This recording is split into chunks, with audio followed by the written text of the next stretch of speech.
এবং অন্যান্য খনিজ লবণও তার সাথে মেশানো থাকে। তাহলে এইগুলো হচ্ছে মিশ্র পদার্থ। এখন আমাদের এই চ্যাপ্টারের মূল বিষয় কি, যে মিশ্র পদার্থ থেকে প্রত্যেকটা উপাদানগুলোকে কিভাবে পৃথক করব, এটাই হচ্ছে আমাদের মেন ফান্ডা এই চ্যাপ্টারের। এখন মিশ্র পদার্থের বৈশিষ্ট্য কি আগে আমরা একটু দেখে নিই। মিশ্র পদার্থগুলোর মধ্যে উপাদান যেগুলো আছে সেগুলো যে কোনো অনুপাতে থাকতে পারে।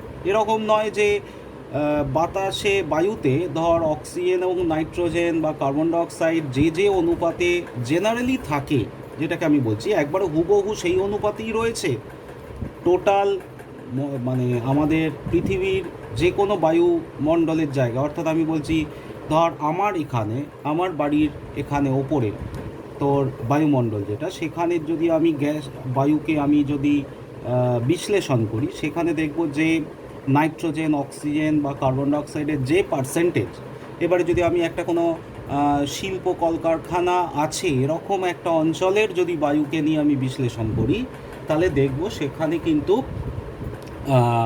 অক্সিজেন বা নাইট্রোজেন বা কার্বন ডাইঅক্সাইড এই গ্যাসগুলো কিন্তু, বা সেখানে আরও নতুন কিছু গ্যাস তৈরি হয়েছে, উৎপন্ন হয়েছে, যেগুলো বাতাসে মিশে আছে, যেমন দ্য সালফার ডাইঅক্সাইড কলকারখানা থেকে নির্গত হয়েছে, কার্বন মনোক্সাইড নির্গত হয় কলকারখানা থেকে অনেক জায়গায়। তো সেই সব জায়গায় যেখানে তাপবিদ্যুৎ কেন্দ্র সাধারণত রয়েছে, কোলাঘাট বা ধর এই যেটা আমরা বলি ব্যান্ডেল থার্মাল পাওয়ার স্টেশন, এই সব জায়গার ওপরের পৃষ্ঠে, সেখানে দেখব কিন্তু অক্সিজেন বা নাইট্রোজেনের অনুপাতটা কিন্তু আলাদা আমার বাড়ির ছাদের ওপরে যে বায়ুমণ্ডল আছে তার থেকে আলাদা। তার জন্য যে কোনো অনুপাতেই এই মিশ্র পদার্থে উপাদানগুলো থাকতে পারে। দুই হচ্ছে, উপাদানগুলি নিজেদের মধ্যে কোনো রকম রাসায়নিক বিক্রিয়া করে না, এটা খুব ইম্পর্টেন্ট। অর্থাৎ বায়ুর মধ্যে আমরা জানি অক্সিজেন আছে, নাইট্রোজেন আছে, কার্বন ডাইঅক্সাইড গ্যাস আছে, এছাড়া হাইড্রোজেন, হিলিয়াম, জলীয় বাষ্প আছে, কিন্তু এরা নিজেদের মধ্যে বিক্রিয়া করে না। মিশ্র পদার্থ প্রত্যেকেই নিজের নিজের মতো করে থাকে। যদি তারা বিক্রিয়া করতো তাহলে তো সেটা একটা নতুন পদার্থ উৎপন্ন করতো, কারণ বিক্রিয়ার ফলেই, রাসায়নিক বিক্রিয়ার ফলে একটা নতুন পদার্থ উৎপন্ন হয়। তাহলে মিশ্র পদার্থের এইটা একটা ইম্পর্টেন্ট বৈশিষ্ট্য, যে এরা কখনো নিজেদের মধ্যে রাসায়নিক বিক্রিয়া করে না। তিন হচ্ছে, মিশ্র পদার্থ সমসত্ব এবং অসমসত্ব উভয়ই হতে পারে। সমসত্বও হতে পারে মিশ্র পদার্থ এবং অসমসত্বও হতে পারে। এখন সমসত্ব বা অসমসত্ব কথাটার মানে কি? সমসত্ব মানে হচ্ছে সমান ঘনত্ব, অর্থাৎ মিশ্র পদার্থের প্রত্যেকটা জায়গায় সমান ঘনত্ব যদি থাকে। যেমন ধর আমি একটা উদাহরণ দিচ্ছি, সেটা হচ্ছে ধর আমি জলের মধ্যে একটু নুন গুলেছি, তা আমি নুনটা মিশিয়ে কিছুই গুলিনি, কিছুক্ষণ রেখে দিয়েছি, এবারে আমি তোকে বললাম যে এই জলটা থেকে তুমি একটু টেস্ট করো। তা জলের ওপরের পোর্শনটা তুমি যখনই খাবে তখন দেখবে নুন মিশেছে, ঠিকই জলের মধ্যে নুন মিশে আছে, কিন্তু ওপরের পোর্শনের যে নোনতা ভাব, যদি আমি আরও নিচের দিকে যাই জলের পোর্শন, তত দেখব নোনতা ভাবটা বাড়ছে। এটা কেন হচ্ছে? তার কারণ জলের মধ্যে আমি নুনটা কিন্তু গুলিনি, আমি জাস্ট নুনটাকে ঢেলেছি, জলের মধ্যে নুন একটু আমি দিয়েছি। এই অবস্থা আমি যেহেতু গলিনি, তার ফলে কি হচ্ছে, সব জায়গায় সমান অনুপাতে কিন্তু নুন এবং জল নেই। নুন যেহেতু ভারী অপেক্ষাকৃত জলের তুলনায়, তার জন্য নুনটা নিচের দিকে বেশি গুলেছে, আর ওপরের পোর্শনে খুব অল্প পরিমাণ নুন এসছে, ফলে আমাদের ওপরের পোর্শনের জলটা অল্প নোনতা, এবং যত গভীরে যাব তত দেখব বেশি নোনতা জল আমরা পাচ্ছি। এটা হচ্ছে একটা অসমসত্ব মিশ্রণের উদাহরণ। এবারে যদি সমসত্ব ভাবি, সমসত্ব মানে হচ্ছে ওই নুনটাকে যখনই আমি জলের মধ্যে মেশালাম, এবারে ভালো করে ঝাঁকিয়ে নেব, ঝাঁকিয়ে নেওয়ার পর তুই যে কোনো জায়গা থেকেই যখন খাবি, তখন দেখবি যে নুন এবং জলের ভাগটা প্রায় সমান সমান আছে। তাহলে তখন আমি বুঝবো যে নুনটা পুরো জলের মধ্যে, যতটা জল আছে গ্লাসে, পুরো জায়গাটাই সমানভাবে মিশেছে। তখন সেটাকে আমরা বলি সাধারণত সমসত্ব মিশ্রণ। এখন সমসত্ব মিশ্রণ আর অসমসত্ব মিশ্রণের দু একটা উদাহরণ। সমসত্ব মিশ্রণ কীরকম? ধর কঠিন তরলের একটা মিশ্রণ, কঠিন তরলের মিশ্রণ সাধারণত আমরা নুন জল, যেমন ধর সমুদ্রের জলটাকে আমরা ভাবি, সেখানে তুই যে কোনো জায়গারই যদি সমুদ্রের জল টেস্ট করিস, তাহলে দেখবি প্রত্যেকটা জায়গাতেই গুলে আছে। কেন? কারণ এত ওখানে সমুদ্রে তোর ঢেউ হয়, তাতে কি হচ্ছে, নুন এবং জল দুটোই সমানভাবেই মিশে আছে, অর্থাৎ একটা সমসত্ব দ্রবণ তৈরি করেছে। দুই হচ্ছে তরলের একটা মিশ্রণ, সমসত্ব মিশ্রণের উদাহরণ হচ্ছে জল এবং অ্যালকোহল। অর্থাৎ জলের মধ্যে যদি ইথাইল অ্যালকোহল, ঠিক আছে, ওই হোমিওপ্যাথি ওষুধের দোকানে ইথাইল অ্যালকোহল পাওয়া যায়, তুই যদি একটু মেশাস, সাধারণত আমরা হোমিওপ্যাথি ওষুধগুলোকে অ্যালকোহল দিয়ে ডিজলভ করা হয়, কারণ এতটাই ওদের স্ট্রং পাওয়ার থাকে অ্যালকোহল দিয়ে, কারণ জলের মধ্যে হোমিওপ্যাথি ওষুধ গোলে না, তাই অ্যালকোহলেই গোলা হয়। তার জন্য ডাইলুট সলিউশন তৈরি করে, ওই যেরকম তোকে বলে যে কোনো একটা ওষুধে দেখবি ওদের পাওয়ার থাকে 30, 200, তার মানে কত ভাগ অ্যালকোহলের সাথে সেটা মিশিয়েছে দিয়ে ওই ওষুধটা তৈরি করেছে। তা জল এবং অ্যালকোহল কিন্তু পরস্পরের সাথে মিশে যায় সুন্দরভাবে। গ্যাসের মিশ্রণ, একটা সমসত্ব মিশ্রণের উদাহরণ হচ্ছে বায়ু। নাইট্রোজেন আর অক্সিজেনটা একবারে সমানভাবে মিশে থাকে। কিন্তু তুই যদি বলিস যে বায়ুর মধ্যে নাইট্রোজেন অক্সিজেনের সাথে হাইড্রোজেনকেও যদি আমি মেশাই, তাহলে দেখবো হাইড্রোজেনটা কিন্তু সব জায়গায় সমানভাবে মেশে না। হাইড্রোজেনটা উপরের পোর্শনে, যেহেতু হাইড্রোজেন নাইট্রোজেন এবং অক্সিজেনের তুলনায় অনেক বেশি হালকা, তার জন্য তার ঘনত্ব কম। হালকা মানে কি, ঘনত্ব কম বলি তো সে হালকা, তাহলে সে সবসময় ওপরের পোর্শনে, সেখানে থাকবে হাইড্রোজেনের পরিমাণ বেশি। তার জন্য দেখবি বায়ুমণ্ডলে যে ভাগগুলো আমরা পড়ে থাকি, তোরা ভূগোলে পড়েছিস যে troposphere, stratosphere, ozonosphere, ionosphere, exosphere, mesosphere, এরকম যে পড়ি, তার মধ্যে একবারে আপার সারফেসে দেখবি হাইড্রোজেন গ্যাস এবং হিলিয়াম গ্যাস থাকে। কেন? কারণ তার ঘনত্ব অনেক কম বা ওজন অনেক কম, হাইড্রোজেন এবং হিলিয়াম গ্যাস অনেক হালকা। তা সাধারণত দেখা যায় গ্যাসের একটা সমসত্ব মিশ্রণ হচ্ছে নাইট্রোজেন এবং অক্সিজেন। নাইট্রোজেন এবং অক্সিজেনের কিন্তু মোটামুটি এদের ঘনত্ব কাছাকাছি, তার জন্য এরা সমসত্ব মিশ্রণ তৈরি করতে পারে। এছাড়া তরল গ্যাসের একটা সমসত্ব মিশ্রণের উদাহরণ, তরল এবং গ্যাসের সমসত্ব মিশ্রণ তুই দেখ, চিন্তা কর যে আমরা এই যে পুকুর নদীর যে জল, সেই জলের মধ্যে কিন্তু অক্সিজেন, কার্বন ডাইঅক্সাইড এগুলো কিন্তু ডিজলভ হয়েই আছে। কীরকম করে? আমরা তার প্রমাণ কি, ধর মাছ জলের মধ্যে আছে, বা অন্যান্য যে জলজ প্রাণীগুলো আছে, সেই প্রাণীগুলো তো অক্সিজেন দ্বারাই শ্বাসকার্য চালায়, তাহলে তারা জলের মধ্যে থেকে কোথা থেকে অক্সিজেনটা পায়? নিশ্চয়ই জলের মধ্যে অক্সিজেন গ্যাস ডিজলভ থাকে, দ্রবীভূত থাকে, সেই কারণে তারা সেখান থেকে অক্সিজেন নেয়। আবার উদ্ভিদ জগতও সেখানে আছে, অনেক শ্যাওলা থাকে, আমরা যেগুলোকে এই ফ্লোরা বলি, তাহলে সেই ফ্লোরাগুলো সাধারণত কোথা থেকে কার্বন ডাইঅক্সাইড নেয় সালোক সংশ্লেষ ঘটানোর জন্য? তারাও নিশ্চয়ই জলের মধ্যে দ্রবীভূত কার্বন ডাইঅক্সাইড থেকেই নেয়। এছাড়া ধর আমরা যে কোল্ড ড্রিঙ্কস খাই, সেখানেও কিন্তু প্রচুর চাপে কার্বন ডাইঅক্সাইড গ্যাস ডিজলভ থাকে। তার জন্য দেখবি যখনই আমরা ওই তোর কোল্ড ড্রিঙ্কসের বোতলগুলো খুলি, তখন দেখি একটা তোর গ্যাস বেরিয়ে এলো, গ্যাস বেরিয়ে আসার সাথে সাথে একবারে কিছুটা কোল্ড ড্রিঙ্কস পড়ে গেল চলতে, ওই প্রেশার। তা যাই হোক, এগুলো হচ্ছে সমসত্ব মিশ্রণ। এছাড়াও আরেকটা হতে পারে সমসত্ব মিশ্রণ, যে আমি যদি একাধিক কঠিন পদার্থ মেশাই কোনো তরল পদার্থের মধ্যে, যেমন ধর জলের মধ্যে নুন মিশিয়েছি, চিনি মিশিয়েছি, দুটোই কঠিন পদার্থ, সেরকম করে আমি যে দ্রবণটা তৈরি করি সেটা সমসত্ব। আবার আরেকটাও হতে পারে, যেটা এখানে লেখা নেই, সেটা হচ্ছে যে একাধিক তরল প্লাস তরল যদি আমি বলি, তাহলে সেরকম একটা মিশ্রণও হতে পারে, মানে একাধিক তরলের মিশ্রণ। যেমন জল আর অ্যালকোহল, এখানে শুধু দুটো তরল দেখিয়েছি, একাধিক তরল যদি হয়, সেরকম হচ্ছে আমাদের যে খনিজ তেল বলি, যেটা সেই খনিজ তেলকেই তো আমরা অপরিশুদ্ধ খনিজ তেলটা হচ্ছে এই তরলের মিশ্রণ।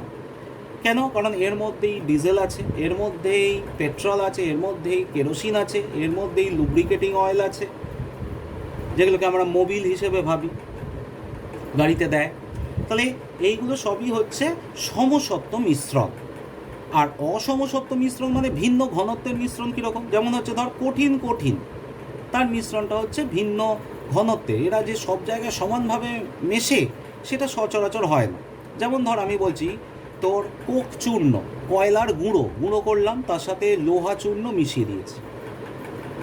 তা এটা মিশিয়ে দিলে যদি আমি কিছুক্ষণ ঝাঁকাই, তাহলে দেখবো যেটা ভারী সেটা কিন্তু নিচের দিকেই চলে আসে, আর যেটা হালকা, কোক চূর্ণটা তুলনামূলক লোহার থেকে হালকা, তারা উপরের দিকে থাকে। তাহলে এটা কিন্তু একটা অসমসত্ব মিশ্রণ হয়েছে।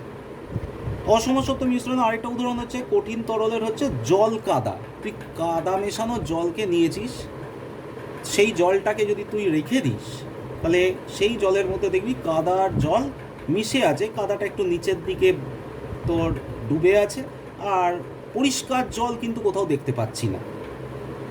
এই অবস্থায় এটা কিন্তু একটা অসমসত্ব মিশ্রণ। কিন্তু আমি যদি ধর এমনি জল নিয়েছি, সেই জলের মধ্যে 2 ফোঁটা ওই উজালা মিশিয়ে দিয়েছি, উজালা মিশিয়ে দিয়ে একটু ঝাঁকিয়ে নিয়েছি, তাহলে কিন্তু সেটা কিন্তু একটা সমসত্ব মিশ্রণ তৈরি হয়েছে। কিন্তু কাদাটা যেহেতু মিশছে না জলের সাথে, তার জন্য ওটা একটা অসমসত্ব মিশ্রণ তৈরি হয়েছে। আর তরলের আরেকটা অসমসত্ব মিশ্রণ কি, সেটা হচ্ছে জল আর তেল। তুই জল নিয়েছিস, তার মধ্যে একটু তেল নিয়েছিস, সে কেরোসিন তেলই হোক বা সর্ষের তেলই হোক, যেটা মেশাস দেখবি সর্ষের তেলটা কিন্তু জলের ওপরে ভাসছে, পুরো মিশে যায়নি। কিন্তু জলের মধ্যে যদি তুই অ্যালকোহল মেশাস তাহলে দেখবি কিন্তু পুরো মিশে গেছে। কিন্তু জলের মধ্যে যদি তুই তেল মেশাস তাহলে দেখবি পুরোপুরি মিশছে না, একটা লেয়ার তৈরি হচ্ছে, তুই দূর থেকে বুঝতেই পারবি কাঁচের গ্লাসে নিলে। সেখানে কি না, তেলটা যেহেতু হালকা জলের থেকে, তার জন্য ওপরে ভাসে।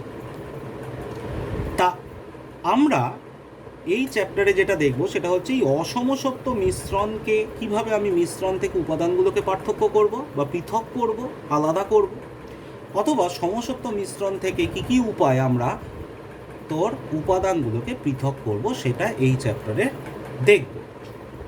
আমরা আগে দেখব অসমসত্ব মিশ্রণ থেকে উপাদানগুলোকে কিভাবে পৃথক করা যায়।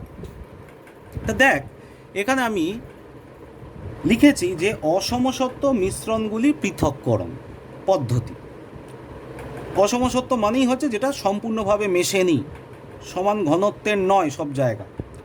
সেরকম একটা উদাহরণ দিয়েছি, যেমন কঠিন আর তরলের মিশ্রণ। কঠিন আর তরলের মিশ্রণ যেগুলো আমাদের সিলেবাসে আছে সেই ধরে ধরে আমি করেছি। কঠিন আর তরলের মিশ্রণের আমাদের পদ্ধতি, একটা উদাহরণ আগে কি, কঠিন আর তরলের মিশ্রণের একটা উদাহরণ হচ্ছে কাদা জল। এই কাদা জলের আমি কিভাবে কি কি উপায় এই কাদা থেকে জলকে আলাদা করতে পারি। কাদা এবং জল মিশিয়ে তো কাদা জল তৈরি করেছে। এই কাদা জল থেকে কাদা একটা আলাদা উপাদান আর জল একটা আলাদা উপাদান, এদেরকে কিভাবে পৃথক করতে পারি। তার একটা পদ্ধতি হচ্ছে ডিক্যান্টেশন বা আস্রাবণ। ডিক্যান্টেশন বা আস্রাবণ, ডিক্যান্টেশন বা আস্রাবণ কী বোঝায়? ডিক্যান্টেশন বা আস্রাবণ হচ্ছে খুব সিম্পল প্রসেস। কি না, তুই কাদা জল নিয়েছিস, গ্লাসটাকে রেখে দিয়েছিস। এই গ্লাসটার মধ্যে দেখ যে আমি এখানে রং করেছি দুটো ডিফারেন্ট কালারে, আমি জানি না ভিডিওতে বোঝা যাচ্ছে কি না, সেটা হচ্ছে ব্লু কালার এবং ব্রাউন কালারের। ব্লুটা মনে হচ্ছে জলকে ইন্ডিকেট করছে, আর ব্রাউনটা হচ্ছে তোর কাদাকে ইন্ডিকেট করছে। এবারেও ওই জলটাকে, গ্লাসের জলটাকে আমি বেশ কিছুক্ষণ অ্যাজ ইট ইজ রেখে দিলাম, একবারে কোনো জায়গা ওটাকে ঝাঁকাইনি, কিছুই করিনি, এমনি রেখে দিয়েছি। 1 ঘন্টা আমি রেখে দিয়েছি। তো 1 ঘন্টা রেখে দিলে কি ঘটনা ঘটবে? দেখা যাবে যে কাদা যেহেতু ভারী, যেহেতু এরা অসমসত্ব, কাদা যেহেতু ভারী, সে কিন্তু আস্তে আস্তে গ্র্যাভিটেশন, মহাকর্ষের জন্য, কারণ মহাকর্ষ কি, সবচেয়ে ভারী জিনিসটাই তো সবচেয়ে নিচের দিকে থাকে আমরা জানি। তাহলে মহাকর্ষের জন্য, গ্র্যাভিটেশনের জন্য বা অভিকর্ষ, মহাকর্ষের বদলে আমি অভিকর্ষ বলছি, অভিকর্ষের টানে কি হচ্ছে, ভারী জিনিসটা অর্থাৎ কাদাটা নিচে থিতিয়ে পড়ে, আর ওপরের পোর্শনের জলটা আস্তে আস্তে থাকে, এবং সেই জলটা কিন্তু তুলনামূলক পরিষ্কার।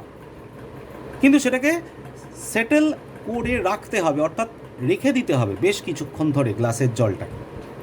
এবারে আমি যদি অন্য আরেকটা পাত্রে বা বিকার এটাকে বলা হয়, এই বিকারের মধ্যে আমি ওই জলটাকে আস্তে করে চালনা করি, সাইড দিয়ে দিয়ে চালনা করি, তাহলে শুধু জলটা আমি আলাদা হয়ে গেল আর কাদাটা আলাদা হয়ে গেল। তাহলে দেখ, আমি কাদা জল থেকে কাদা এবং জলকে আলাদা করতে পারলাম, সিম্পল একটা প্রসেস। এরপর হচ্ছে পরিস্রাবণ। পরিস্রাবণটা কি? পরিস্রাবণ কখন আমি করব? সেটা হচ্ছে যে কাদাটা অনেক ভারী বলে কাদাটাকে আমি করতে পারলাম, বা বালি যদি মেশানো হয় তাহলে বালিটাকে আমি করতে পারলাম। কিন্তু ধর কাদার এবারে কণাগুলো তুলনামূলক ছোট, তার ফলে তারা অতটা ভারী নয় যে তারা ওই ডিক্যান্টেশন পদ্ধতিতে বা আস্রাবণ পদ্ধতিতে নিচেতে থিতিয়ে পড়বে, কিছু কিন্তু তখনও ভাসছে জলের মধ্যে। সেই অবস্থায় আমি কি করব না, আরেকটা পদ্ধতি অ্যাপ্লাই করতে পারি, যেটাকে বলি ফিল্ট্রেশন বা পরিস্রাবণ। পরিস্রবণ পদ্ধতিটা কি? পরিস্রবণ পদ্ধতিতে আমি একটা ফানেল নেব এবং ফানেলে একটা ফিল্টার পেপার নেব। ফিল্টার কাগজ পাওয়া যায়, দেখবি ওই তোরা যারা আঁকা ঝোঁকা জানিস, আঁকা ঝোঁকায় দেখবি হ্যান্ডমেড পেপার দেখেছিস, ওই হ্যান্ডমেড পেপারটারই একটু পাতলা ভার্সান। এবং ওই কাগজের মধ্যে অনেক সূক্ষ্ম সূক্ষ্ম, খালি চোখে দেখা যায় অনেক সূক্ষ্ম সূক্ষ্ম ছিদ্র থাকে, ওগুলোকে বলা হয় পোর্স। তা ওই ফিল্টার পেপারটা ওই ফানেলের মধ্যে গায়ে একবারে জড়িয়ে নিলাম, দিয়ে এবারে ওই কাদা জলটাকে, যেটা পুরো একবারে ঘোলাটে লাগছে, সেই জলটাকে ঢাললাম। তা ঢাললে কি হবে না, ওই ফিল্টার পেপার ওই কাদাটা আস্তে আস্তে আটকে গেল আর জলটা পাত্রের মধ্যে পড়লো। তাহলে এইভাবে আমি কাদা জলটাকে আলাদা করতে পারলাম। তাহলে আস্রাবণ কখন করব আর কখন পরিস্রাবণ করব? আস্রাবণ করব যখন দেখব যে জলের সাথে যে পদার্থটা মিশে আছে সেটা অনেক ভারী। এমনি নর্মাল যদি আমি রেখে দিই, বেশ কিছুক্ষণ রেখে দিলে দেখা যাবে সেটা থিতিয়ে পড়ছে, তাহলে তখন আমি কিন্তু আস্রাবণ পদ্ধতি ইউজ করব। কিন্তু যখন দেখব যে অনেকক্ষণ রেখে দেওয়ার পরেও ঘোলাটেই থাকছে জলটা, তখন কিন্তু আমরা ফিল্টার পেপারের থ্রু দিয়ে পরিস্রাবণ করব। এটাকে বলা হয় ফিল্ট্রেশন। এবং এই ফিল্টার পেপার বাজারে বিভিন্ন রকমের পাওয়া যায়, মানে পোর্টসগুলো অর্থাৎ ছিদ্রগুলো খুব ছোট, আবার তার থেকে একটু বড়, বিভিন্ন পোর্টসের ফিল্টার পেপার পাওয়া যায়। এবার তুমি যেরকম ফিল্টার পেপার ইউজ করে যেরকম জিনিস করবে সেটা তোমার হাতে। এছাড়া আরেকটা পদ্ধতি হচ্ছে সেন্ট্রিফিউগেশন। সেন্ট্রিফিউগেশন খুব ইম্পর্ট্যান্ট। সেটা কি করা হয়? সেন্ট্রিফিউগেশন মানে হচ্ছে যে ধর এই যে দুটো পাত্র আমি এখানে দেখিয়েছি, এই দুটো পাত্রের মধ্যে মনে কর ওই কাদা জলটা রয়েছে, এবং যেটা আস্রাবণের পদ্ধতিতেও আমি পার্থক্য করতে পারিনি, পরিস্রাবণেও পার্থক্য করতে পারিনি, এবং সেটাকে তখন আমি চিন্তা করব সেন্ট্রিফিউগেশন, মানে ক্রমশ আমি আরও জিনিসটাকে উন্নত মানের জায়গায় নিয়ে যাচ্ছি, প্রসেসটাকে যাতে আরও ভালো, মানে এটা ডিফিকাল্ট, এতে হলো না, তখন আমি সেন্ট্রিফিউগেশন করব। সেখানে কি করব না, এই যে পাত্রের মধ্যে আমি নিয়েছি, দুটো পাত্র এখানে দেখিয়েছি, এই পাত্র দুটো একটা তোর মেশিনের সাথে আটকানো থাকে। এটা হচ্ছে মেশিন। এই মেশিনটা লাট্টুর মতো ঘোরে। তা ঘুরলে কি হবে, এই যে দুটো হাতলের সাথে এই পাত্রগুলো আটকানো আছে, সেই পাত্রটাও প্রচণ্ড জোরে ঘুরবে। প্রচণ্ড জোরে যদি ঘোরে, ওই ঠিক খানিকটা ওয়াশিং মেশিনের মতো কাজ। তা প্রচণ্ড জোরে যদি ঘোরে, তাহলে দেখা যায় যে জোরে ঘুরলে ভারী পদার্থগুলো আস্তে আস্তে এই পাত্রের গায়ে আটকে যাবে। ভারী জিনিস, সেই ফোর্সের জন্য যে রোটেশন হচ্ছে বা যে আবর্তন হচ্ছে, সেই আবর্তনে সবসময় কী হয়, একটা দেখবি তুই ঢিল যদি তুই আঙুলে আটকে দড়ি দিয়ে তুই যদি এরম করে ঘোরাস, তাহলে দেখবি ঢিলটা সবসময় কী করবে, তোকে হাতে একটা টান অনুভব করবি। ঠিক সেরকমই যখন তুই এটাকে ঘোরাচ্ছিস, তখন যেটা ভারী জিনিস, যেহেতু ঢিলটা ভারী, সেরকম এখানে কাদাটা যেহেতু ভারী, সে কিন্তু গিয়ে পাত্রের গায়ে আটকে যাবে। আটকে গেলে জলটা আলাদা হয়ে গেল। এবারে তুমি জলটাকে আস্তে করে তুমি যদি ছেঁকে নিয়ে নাও, তাহলে দেখবে জলটা আলাদা হয়ে গেল, আর ওই ভারী পদার্থটা ওই গায়ে লেগে গেল। পরে গা থেকে আস্তে করে খুলে নিয়ে আলাদা করে নিল। তাহলে এইভাবে আমি অসমসত্ব মিশ্রণগুলোকে পৃথক করতে পারি। আরেকটা যেটা বলেছি সেটা এখানে লেখা নেই, সেটা হচ্ছে কঠিনের একটা মিশ্রণ, যেটা বলছি কোক চূর্ণ এবং লোহা। এটা একটা অসমসত্ব মিশ্রণের উদাহরণ। এটাকে তুই কিভাবে আলাদা করবি? দেখ, কোক কালো, লোহা চূর্ণ যদি আমি কালো লোহা, এবারে সেই দুটোকে এমনভাবে চূর্ণ করে মিশিয়ে দিয়েছি যে আমি বললাম যে নে ওইখান থেকে কয়লা বা কোক চূর্ণর সাথে লোহাটাকে আলাদা কর। তা তুই কি নিশ্চয়ই এরম করবি না যে ওই একটা একটা করে এরম গুঁড়ো থেকে আলাদা লোহা, আলাদা করে কোক এরম করে করতে পারবি না, এটা কখনোই সম্ভব নয়। ঠিক মনে হবে যেন সেই ওই হাওড়া ব্রিজের তোকে ওই বলা হলো যে কতগুলো নাট বল্টু আছে গোনার মতো কেস। তা তখন খুব সিম্পল উপায় হচ্ছে যে তাদের ভৌত ধর্ম কী আছে সেটা দেখব। ভৌত ধর্ম মানে হচ্ছে, ধর আমি বলছি, যেমন ধর লোহা চুম্বক দ্বারা আকর্ষিত হয়, তাহলে পাতি আমি একটা বড় চুম্বক নিয়ে আসবো, যেই চুম্বকটা ওই মিশ্রণের মধ্যে দেবো, সঙ্গে সঙ্গে লোহাগুলো আটকে যাবে, কোকগুলো তো আটকাবে না। তাহলে লোহাগুলো আটকে গেলে এবার আমি সেইগুলোকে আলাদা একটা পাত্রে নিয়ে নিলাম, তাহলে লোহা চূর্ণ আলাদা হয়ে গেল, কোক চূর্ণ আলাদা হয়ে গেল। ঠিক আছে, এবারে আমরা তোর অসমসত্ব মিশ্রণের আরেকটা পদ্ধতি দেখব, সেটা হচ্ছে তরলের মিশ্রণের পদ্ধতি। যখন মিশ্রণটা তরল তরল আছে। যেমন ধর যেটা অসমসত্ব মিশ্রণের তরল তরলের একটা উদাহরণ কি বললাম এইখানে, যে জল এবং তেল। জল এবং তেলের মিশ্রণ ধর আমি তোকে দিলাম, দিয়ে বললাম যে এখান থেকে জল আর তেলকে আলাদা কর।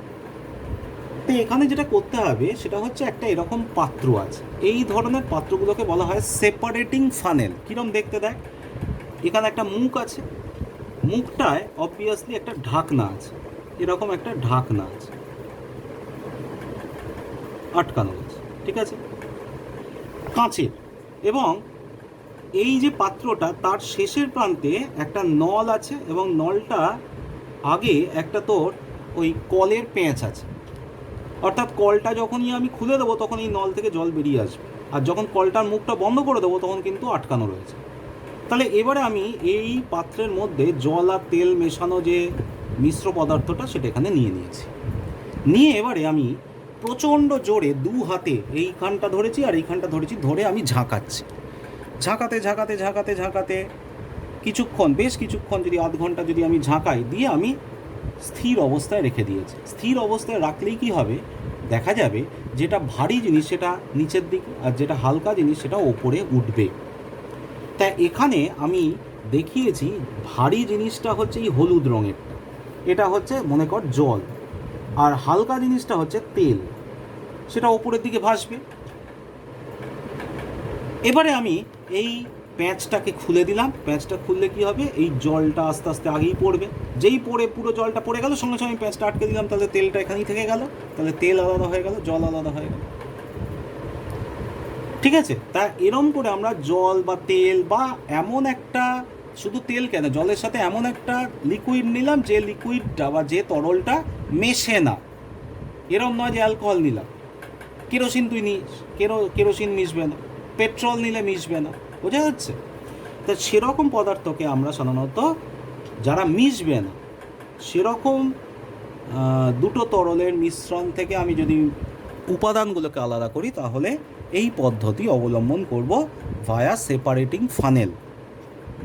এছাড়া তুই আশ্রাবণ পদ্ধতি অ্যাপ্লাই করতে পারিস, সেটা আর আমি দেখাইনি। আশ্রাবণ তুই যে পদ্ধতিতে কিছুক্ষণ রেখে দিলি, যেটা ভারী সেটা নিচে থেকে গেল, আর যেটা হালকা সেটা উপরে। এবার আস্তে করে যদি আমি অন্য একটা পাত্রে ঢেলে নিই, এবার দুম করে ঢাললে কিন্তু আবার মিশে যাবে, আস্তে করে যদি ঢেলে নিই তাহলে তোর আলাদা হয়ে গেল তেল, আর জলটা আলাদা থেকে গেল।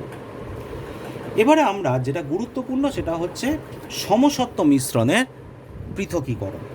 সমসত্ব মিশ্রণ মানে কিন্তু সেখানে পুরো মিশে আছে। যেমন ধর আমি বলছি, সাপোজ ধর নুন জল, নুন জল কিন্তু সেখানে ভালো করে আমি গুলে নিয়েছি। তুই নুন জল আর কাদা জলের মধ্যে তো তোর ডিফারেন্স করতে পারিস, যে নুনটা কিন্তু পুরো মিশে যায়, কিন্তু কাদাটা কিন্তু যেহেতু অনেক তোর কণাগুলো অনেকটা বড়, তার জন্য ও কিন্তু মেশে না, ঠিক আছে, ঘোলাটে থাকে তার জন্য জলটা। কিন্তু তুই নুন জলে তুই যদি কাঁচের গ্লাসে নিস, দিয়ে নুন জল গুললি, দিয়ে এ প্রান্ত থেকে ও প্রান্ত কাঁচের গ্লাসে কিন্তু দেখা যাবে। কিন্তু কাদা জল যখনই তুই গুলেছিস, ভালো করে যতই ভালো করে গুলিস না কেন, এ প্রান্ত থেকে কাঁচের গ্লাসের ও প্রান্ত দেখা যাবে না। যেটা দেখা যাবে না সেটা অসমসত্ব, আর যেটা দেখা যাবে না সেটা সমসত্ব, আর যেটা দেখা একটু ভুল হলো, যেটা ধর এই প্রান্ত থেকে ও প্রান্ত দেখা যাবে না সেটা হচ্ছে অসমসত্ব, আর যেটা দেখা যাবে ও প্রান্তটা, কাঁচের গ্লাসে যদি আমি নুন জল নিই তাহলে ভালো করে গুলি, দিয়ে এ প্রান্ত থেকে ও প্রান্ত দেখা যাচ্ছে, তাহলে সেটা হচ্ছে সমসত্ব দ্রবণ বা সমসত্ব মিশ্রণ। তা এখন সমসত্ব মিশ্রণের আমি কি কি পদ্ধতি অ্যাপ্লাই করতে পারি, ওই সমসত্ব মিশ্রণ মানে কি, সেখানে তো আরও ভালো করে গুলে গেছে, সেখান থেকে আমি উপাদানগুলোকে কীভাবে আলাদা করব তার পদ্ধতি। তা একটা উদাহরণ হচ্ছে কঠিন আর তরলের মিশ্রণ। যেমন ধর আমি বলছি, সাপোজ ধর এমন একটা পদার্থ মিশে আছে যেটা জলের থেকে তুলনামূলক উদ্বায়ী। উদ্বায়ী বলতে কি বোঝায়, যে জলের স্ফুটনাঙ্ক হচ্ছে 100 ডিগ্রি সেলসিয়াস, কিন্তু এমন একটা পদার্থ আমি জলের মধ্যে মিশে গেছে যেটার স্ফুটনাঙ্ক জলের থেকে কম, অর্থাৎ 100 ডিগ্রির থেকে কম, ঠিক আছে। তখন আমি কি করব, তখন সিম্পল উপায় হচ্ছে যে তুমি ওই পাত্র, যে পাত্রের মধ্যে ওই জলের সাথে উদ্বায়ী অপদ্রব্য, অপদ্রব্য মানে ওই যে পদার্থটা মিশে আছে, যেটা উদ্বায়ী, জলের থেকে উদ্বায়ী, তাহলে জলের মধ্যে সেই পদার্থর যে মিশ্রণ সেটাকে আমি নিয়েছি একটা বিকারে, একটা থার্মোমিটার ফিট করে দিয়েছি, আর এখানে একটা বার্নার দিয়ে একটা ত্রিপল স্ট্যান্ড দিয়ে গরম করছি পাত্র। যদি গরম করি তাহলে তুই মনে কর যে উদ্বায়ী যেটা, অর্থাৎ থার্মোমিটারে দেখছি টেম্পারেচার, হিট দেওয়া মানে কি টেম্পারেচার বাড়ছে, তাপমাত্রা বাড়তে বাড়তে বাড়তে বাড়তে একটা সময় দেখা গেল 80 ডিগ্রি সেলসিয়াস বা 90 ডিগ্রি সেলসিয়াসে যাচ্ছে। যখন যাচ্ছে তখন যেহেতু জলের থেকে উদ্বায়ী, তাহলে উদ্বায়ী অপদ্রব্যগুলো তার স্ফুটনাঙ্কে পৌঁছে গেছে। 100 ডিগ্রিতে তো জল ফোটে, তার আগেই ওরা পৌঁছে গেছে স্ফুটনাঙ্কে, তখন কী হবে, এখান থেকে ভেপার হয়ে বেরিয়ে চলে যাবে।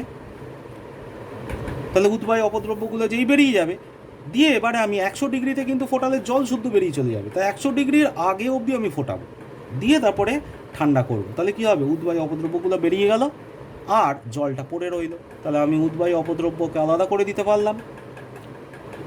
এটা হচ্ছে কখন ইউজ করব স্ফুটন পদ্ধতি, যখন জলের থেকে উদ্বায়ী অপদ্রব্য বা পদার্থ মিশে আছে জলের সাথে। আর যদি এরকম হয় জলের থেকে অনুদ্বায়ী, অর্থাৎ জল হয়তো 100 ডিগ্রিতে ফোটে, কিন্তু সে হয়তো যে অপদ্রব্যটা মিশে আছে সেটা হয়তো দেখা যাচ্ছে 120 ডিগ্রি সেলসিয়াসে ফোটে, তার ক্ষেত্রে আমি কোন পদ্ধতি অবলম্বন করব সেটাকে বলা হয় ডিস্টিলেশন বা পাতন। তার জন্য দেখ এখানে লেখা আছে অনুদ্বায়ী অপদ্রব্যের ক্ষেত্রে কি করা হয়, খুব সিম্পল, সেটা হচ্ছে একটা ওরকম রাউন্ড বটম ফ্লাস্ক নেওয়া হয়। রাউন্ড বটম ফ্লাস্ক তো এমনি দাঁড়ায় না, তার জন্য এখানে একটা স্ট্যান্ড নিয়ে নেওয়া হয়, স্ট্যান্ডে ক্ল্যাম্প দিয়ে আটকানো হয়, ঠিক আছে। এবারে তুমি একটা ত্রিপল স্ট্যান্ডে নিচে বার্নার রেখেছো, বার্নার দিয়ে হিট করছো এমন একটা মিশ্রণ যেটা জলের থেকে, যেমন ধর নুনে কিন্তু তোর কঠিন পদার্থ এবং জলের সাথে মিশে আছে, এবং জলের স্ফুটনাঙ্ক থেকে, জল তো 100 ডিগ্রিতে ফোটে কিন্তু নুনের স্ফুটনাঙ্ক অনেক বেশি, হয়তো 850 ডিগ্রি সেলসিয়াস নুন ভেপারাইজ হতে। তাহলে সেরকম আমি মিশ্রণকে নিয়েছি ধর। এবারে আমি এখানে একটা ভিতরে এই কর্ক লাগানো আছে, এই রাউন্ড বটম ফ্লাস্কে কর্কের মধ্য দিয়ে একটা নির্গম নল ঢুকিয়ে দিয়েছি। খেয়াল করে দেখ, নির্গম নলটা কিন্তু এই জলের লেভেলটা যতটা আছে তার থেকে ওপরে আছে। এবারে সেই নির্গম নলটা সোজা এসে একটা পাত্রে পড়ছে, এবং মাথায় রাখতে হবে এইখানে একটা দেখ চাদরের মতো জিনিস আছে। চাদর মানে হচ্ছে কাঁচেরই তৈরি একটা কলম, যে কলমটার ভিতর দিয়ে নির্গম নলটা গেছে, এবং তার গায়ে ওরকম একটা যেন কলম বা সিলিন্ডারের মতো দেখতে হয়েছে, ঠিক আছে। মানে ধর আমি তোকে বলছি, তোরা এই যে এই পেনটা ধর, এই পেনটার রিফিল ভিতরে আছে, ওই রিফিলটা হচ্ছে নির্গম নল, আর ওপরটায় পুরো এই পেনের খোলটা রয়েছে, বোঝা যাচ্ছে। তাই এরকম নির্গম নল আর এখানে ওই খোলটা রয়েছে। এই খোলটার দুটো মুখ আছে, দুটো মুখে একটা মুখের সাথে পাইপ দিয়ে আমি একটা কল লাগিয়ে দিয়েছি, এমনি কল, যে কল দিয়ে জল পড়ছে অনবরত, এই যে আমরা যে কল ইউজ করি মুখ ধোয়ার জন্য। আর আরেকটা কল যেখান দিয়ে জলটা বেরিয়ে যাচ্ছে, তাহলে কি হচ্ছে, জল ঢুকছে এখান দিয়ে ওই পাত্রে, এই সিলিন্ডারের মধ্যে তোর থাকছে, দিয়ে আবার এদিক দিয়ে বেরিয়ে চলে যাচ্ছে। তাহলে আমার লাভটা কি হচ্ছে, লাভটা এটাই হচ্ছে যে এইটা যত জল এখান দিয়ে ঢুকছে এবং এই জলটা একে তোর মিশে গিয়ে আবার এই পাইপ দিয়ে বেরিয়ে চলে যাচ্ছে, তার মানে এইটাকে ঠান্ডা করছে, এবং এটা যদি ঠান্ডা হয় তাহলে এর ভিতর দিয়ে যে ওই রিফিলটা ঢুকেছে সেটাও ঠান্ডা হচ্ছে। এটাকে বলা হয় লিবিগের শীতক। এই অ্যাপারেটাসটা ইউজ হয় এই অনুদ্বায়ী অপদ্রব্যকে পাতন মানে পৃথককরণ করার সময়। তো কী করা হচ্ছে না, এবারে আমি এটাকে হিট করে তেড়ে ফুড়ে হিট করছি, টেম্পারেচার থার্মোমিটার ভিতরে ঢোকানো আছে, দিয়ে 100 ডিগ্রি অবধি করেছি। যেই 100 ডিগ্রি করেছি তখন কে আগে বেরিয়ে আসবে, জলটা বেরিয়ে আসবে, কিন্তু নুন তো আর বেরোতে পারবে না। বা অনুদ্বায়ী অপদ্রব্য, অনুদ্বায়ী মানে হচ্ছে যেটা জলের থেকে বেশি স্ফুটনাঙ্ক, সে তো থেকে যাচ্ছে, সে তো তখনও বাষ্প হয়নি, তাহলে সে কিন্তু থেকে গেল। এবারে সেই নির্গম নল দিয়ে ওই বাষ্পটা বেরোচ্ছে, কোন বাষ্প, জলীয় বাষ্প। সেই জলীয় বাষ্প বেরিয়ে এই নির্গম নল দিয়ে যাবে বাষ্পটা, আর তো কোনো জায়গা নেই যাবার। তা যেই যাবে সঙ্গে সঙ্গে এই যে ঠান্ডা যে অংশটা, যে সবসময় ঠান্ডা করছে, এই ঠান্ডা সংস্পর্শে পেয়ে সে কী হবে, সে আবার জলে পরিণত হবে, দিয়ে জলবিন্দু রূপে এখানে পড়বে। তাহলে এইখানে কি হয়ে গেল, জলটা আলাদা হয়ে গেল, বিশুদ্ধ জল। আর এইখানে যে পদার্থগুলো রয়ে গেল 100 ডিগ্রিতে, সেগুলো হচ্ছে ওই অনুদ্বায়ী কঠিন পদার্থ। তাহলে এইভাবে আমি পাতন করতে পারি, এই পদ্ধতিটাকেই বলা হয় পাতন। তাহলে পাতন কথাটার সাথে মনে রাখবি এই লিবিগের শীতক কথাটা যুক্ত আছে বা জড়িয়ে আছে। ঠিক এরকমভাবে আমরা একাধিক তরল, এখানে যেমন আমি বলেছি অনুদ্বায়ী কঠিন, যেটা জলের থেকে স্ফুটনাঙ্ক যার বেশি, যেমন নুন। কিন্তু এরকম যদি হয় যে একাধিক তরল মিশে আছে, জলের সাথে আরও কিছু তরল মিশে আছে, এবং প্রত্যেকের স্ফুটনাঙ্ক আলাদা আলাদা। ধর জলের স্ফুটনাঙ্ক হচ্ছে 100 ডিগ্রি, আরেকজন কোনো তরল আছে যার স্ফুটনাঙ্ক হচ্ছে 120 ডিগ্রি, আরেকজনের হচ্ছে হয়তো 150 ডিগ্রি, 150 ডিগ্রি সেলসিয়াস। তাদেরকেও যখন আলাদা করব ঠিক এইভাবে, এই পদ্ধতিতেই আলাদা করি। অর্থাৎ প্রথমে আমি হিট করছি, হিট করে প্রথমে কি হবে না, প্রথমে আগে যে হালকা, অর্থাৎ এই হালকা বলতে আগে যার স্ফুটনাঙ্ক অর্থাৎ জল 100 ডিগ্রি, সে আগে বাষ্প হয়ে বেরোবে, বেরিয়ে সেখানে জল হয়ে জলরাশি বেরোলো, দিয়ে এবারে টেম্পারেচার আরও বাড়াচ্ছি, দিয়ে 100 ক্রস করে যাচ্ছে, সঙ্গে সঙ্গে এই পাত্রটাকে সরিয়ে দিলাম, জল হয়ে গেল আলাদা। এবারে 120 যেই পৌঁছলো, আরেকটা পাত্র আমি এখানে রেখে দিয়েছি, 120 যেই হলো টেম্পারেচার পৌঁছলো, সঙ্গে সঙ্গে 120 ডিগ্রি যা স্ফুটনাঙ্ক সে বেরোচ্ছে, বেরিয়ে এসে এখান দিয়ে যাবে, যেতে যেতে এইখানে তোর এই কনডেন্স করবে, ঠান্ডা হবে, ঠান্ডা হয়ে এইখানে আবার পাত্রে জমা হবে। তাহলে 120 ডিগ্রি সেই পদার্থটা তোর এখানে চলে এলো, চলে এসে সেটাকেও আমি আলাদা করে রাখলাম। এরপর যেটা পাত্রে রয়েছে সেটা হচ্ছে 150 ডিগ্রি সেলসিয়াসের যার বয়লিং পয়েন্ট বা স্ফুটনাঙ্ক, সে এখানে থেকে গেল। এই পদ্ধতিটাও আমি বলি, যেহেতু অংশ অংশ করে আমি পাতন করছি, এটাকে বলা হয় আংশিক পাতন বা ফ্র্যাকশনাল ডিস্টিলেশন। এখানেও কিন্তু এই প্রক্রিয়াটাই আমি করছি, কিন্তু শুধু পদ্ধতিটাকে আমি আলাদা নামকরণ করছি, সেটাকে বলছি ফ্র্যাকশনাল ডিস্টিলেশন বা আংশিক পাতন পদ্ধতি। এটার একটা ক্লাসিক এক্সাম্পল হচ্ছে এই ক্রুড অয়েল, যে খনিজ তেল আমরা তোর ওই সমুদ্রের তলা থেকে পাই, যেখান থেকে পাওয়া যায়, সেই ক্রুড অয়েলটাই তো পেট্রোল নয়, সেটাকে বলি আমরা পেট্রোলিয়াম। ক্রুড অয়েলটাকে বলি পেট্রোলিয়াম। ওই পেট্রোলিয়ামটাকে এই আংশিক পাতন পদ্ধতিতেই আমরা আলাদা আলাদা করে পেট্রোল, ডিজেল, কেরোসিন, তারপরে লুব্রিকেন্ট অয়েল, মোবিল যেটাকে বলি, ভেসলিন, ঠিক আছে, পেট্রোকেম জাতীয় যে সব পদার্থ বাই প্রোডাক্ট হিসেবে, সেগুলো সব পাই এইভাবে। তা তোদের একটা বাড়ির কাজ হচ্ছে যে এই যে পেট্রোল, একটা সার্টেন টেম্পারেচারের রেঞ্জে আমরা পেট্রোলটাকে এইভাবে পাই, পেট্রোলটা ওই টেম্পারেচারে শুধু পেট্রোলই আসবে। আবার যদি আমি আরেকটু কম টেম্পারেচার কি বেশি টেম্পারেচার নিই, তখন দেখবো ডিজেলটা এলো, ডিজেলটাকে আলাদা করলাম। আবার যদি একটু কম বেশি টেম্পারেচার চেঞ্জ করি, তখন দেখবো কেরোসিনটা আসছে, কেরোসিনটা আলাদা করছি। তাহলে কোন টেম্পারেচার রেঞ্জে আমরা পেট্রোল পেয়ে যেতে পারি, কোন টেম্পারেচার তাপমাত্রার মধ্যে আমি ডিজেলটা বের করতে পারি ওই খনিজ তেল থেকে, আর কোন টেম্পারেচার আমরা কেরোসিন পাই, সেই টেম্পারেচারগুলো তোরা হোমওয়ার্ক রইল, তোরা বই দেখেই লিখবি। আর হোমওয়ার্ক যেটা রইল সেটা হচ্ছে এই পাতন, তারপরে সেপারেটিং ফানেল, তারপরে হচ্ছে এই স্ফুটন পদ্ধতি, আর পরিস্রাবণ আর আশ্রাবণ, সেন্ট্রিফিউগেশনের দরকার নেই, এই কটা ছবি তোরা আঁকবি মানে বাড়িতে, এইগুলো এঁকে রাখবি। আমি পরে এক সময় খাতা যখন দেখতে চাইবো আমাকে দেখাবি।